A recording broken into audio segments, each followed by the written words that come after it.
Alia Putri. Pada video kali ini kita akan membahas topik tentang materi desain bahan ajar. Nah, mulai dari pengertian, tujuan, prinsip, komponen, dan langkah-langkah pembuatannya. Materi ini tuh penting banget teman-teman, terutama bagi calon pendidik, karena bahan ajar itu bukan sekedar materi, tetapi juga menentukan siswa bisa memahami pelajaran dengan baik atau tidak. Nah, supaya lebih jelas, yuk kita langsung saja masuk ke pembahasannya. Pembahasan yang pertama itu adalah pengertian desain bahan ajar. Apa sih yang dimaksud dengan desain bahan ajar? Nah, desain bahan ajar adalah proses merancang dan mengembangkan materi pembelajaran agar mudah dipahami oleh peserta didik. Dalam desain bahan ajar, kita tidak hanya fokus pada isi materi saja, tetapi juga bagaimana materi disusun, bagaimana tampilannya, serta media apa yang digunakan. Tujuan agar pembelajaran menjadi lebih baik, interaktif, dan tidak membosankan. Contohnya itu daripada guru hanya menggunakan teks, guru bisa menambahkan seperti video pembelajaran, gambar ilustrasi, atau kuis interaktif. Dengan begitu siswa akan lebih mudah memahami materi. Selanjutnya di sini ada tujuan dari desain bahan ajar. Nah, desain bahan ajar ini juga memiliki tujuan yang sangat penting dalam pembelajaran. Dan di sini saya akan menyebutkan 4 tujuan dari desain bahan ajar. Yang pertama itu adalah membantu siswa mencapai tujuan pembelajaran secara efektif. Hal ini karena materi yang disusun sudah terarah dan sesuai dengan kompetensi yang dicapai. Misalnya itu tujuan pembelajaran itu adalah siswa mampu memahami suatu konsep, maka bahan ajar akan disusun secara bertahap, mulai dari konsep dasar hingga contoh penerapan. Yang kedua ada mendorong kemandirian belajar siswa.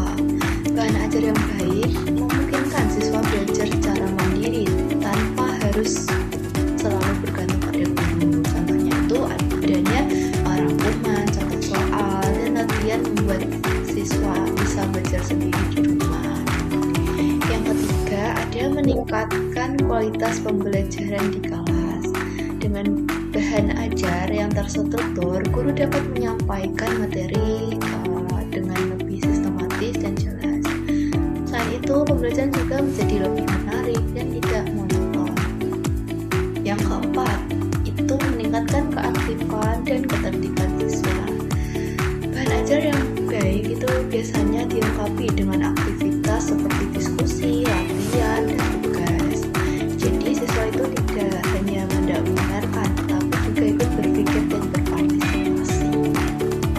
Dari tujuan-tujuan dapat disimpulkan bahwa bahan ajar itu bukan hanya sebagai sumber materi, tetapi juga sebagai alat untuk menciptakan pembelajaran yang efektif, aktif, dan bermakna. Kalau materi selanjutnya itu adalah prinsip desain bahan ajar. Dalam mendesain bahan ajar terdapat 3 prinsip utama nih teman-teman yang harus diperhatikan, yaitu relevansi, konsistensi, dan kecukupan. Yang pertama itu ada relevansi. Nah, prinsip relevansi itu berarti materi harus sesuai. Materi selanjutnya itu adalah komponen. Dalam desain bahan ajar itu terdapat beberapa komponen penting teman-teman. Di sini saya akan menyebutkan 7 komponen penting. Yang pertama itu ada tujuan pembelajaran. Nah, tujuan pembelajaran sendiri itu sebagai arahan utama. Tanpa tujuan yang jelas itu pembelajaran akan sulit mencapai hasil yang diinginkan. Yang kedua ada materi pembelajaran yang harus relevan dan sistematis. Materi sebaiknya disusun dari yang mudah ke yang paling kompleks. Yang ketiga ada metode atau strategi pembelajaran. Nah, metode atau strategi pembelajaran sendiri itu harus pemilihan metodenya itu yang tepat agar memudahkan pembelajaran itu lebih menarik. Contohnya itu seperti diskusi kelompok, pembelajaran proyek, atau tanya jawab. Yang keempat itu media pembelajaran. Nah, media seperti gambar, video, video atau presentasi itu dapat memudahkan menjelaskan materi yang sulit. Yang kelima ada kegiatan pembelajaran. Nah, siswa itu harus dilibatkan secara aktif agar tidak hanya menjadi pendengar saja.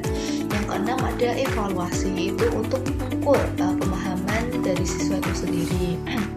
Yang ketujuh itu ada umpan balik, yang artinya itu agar siswa itu mengetahui kekurangan mereka dan bisa memperbaikinya. Nah, dari semua komponen ini tuh saling berkaitan teman-teman dan harus dirancang secara seimbang agar pembelajaran itu berjalan efektif. Materi selanjutnya adalah langkah-langkah desain bahan ajar. Nah, di sini saya akan menyebutkan 8 langkah-langkah teman-teman. Yang pertama itu langkah analisis kebutuhan siswa. Nah, itu guru perlu memahami kemampuan dan karakteristik siswa terlebih dahulu. Yang kedua itu ada menentukan tujuan pembelajaran. Tujuan pembelajaran ini itu menjadi dasar dalam menyusun materi. Yang ketiga itu ada menyusun materi pembelajaran. Nah, materi pembelajaran itu harus utuh teman-teman dan mudah dipahami. Yang keempat itu ada mendesain struktur bahan ajar, itu seperti pendahuluan, materi inti, latihan, dan evaluasi. Langkah yang kelima itu ada merancang kegiatan pembelajaran. Nah, langkah keenam itu mengembangkan media pembelajaran. Langkah ketujuh itu implementasi bahan ajar dalam pembelajaran. Yang terakhir, langkah ke-8 itu evaluasi dan revisi untuk memperbaiki kekurangan dari seluruh langkah-langkah tersebut. Nah, dengan mengikuti langkah-langkah ini, bahan ajar itu dapat dirancang secara sistematis dan sesuai dengan kebutuhan siswa.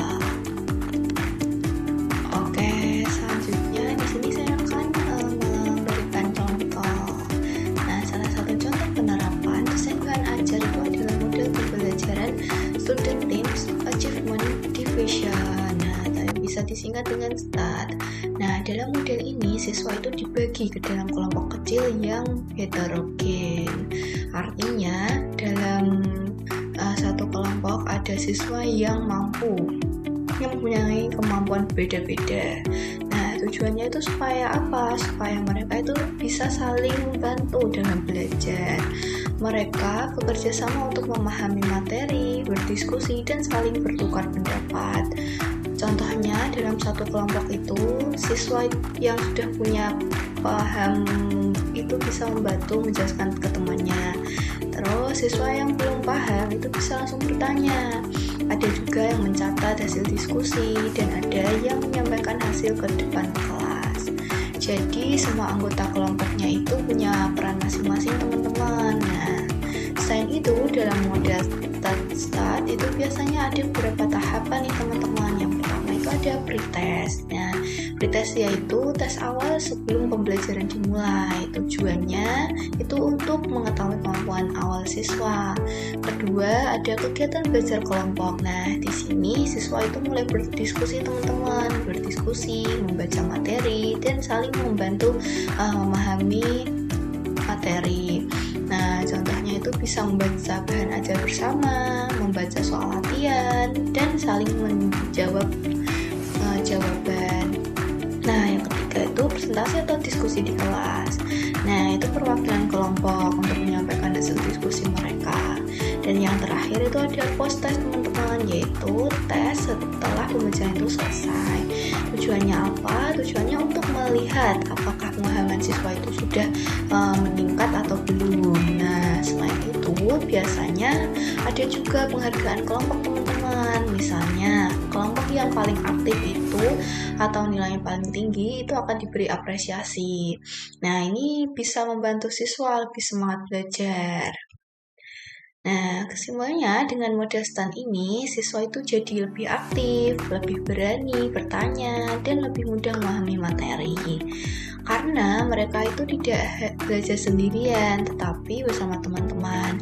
Selain itu, suasana belajar itu juga lebih menyenangkan dan tidak membosankan. Nah, itu adalah contoh yang dapat saya berikan teman-teman dari materi desain bahan ajar tersebut.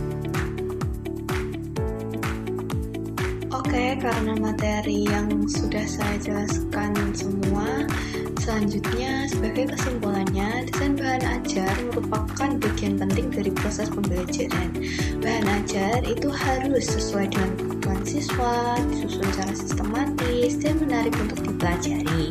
Selain itu, juga harus memperhatikan tujuan, prinsip, komponen, dan langkah-langkah dalam penyusunannya, seperti materi sudah saya jelaskan di awal tadi.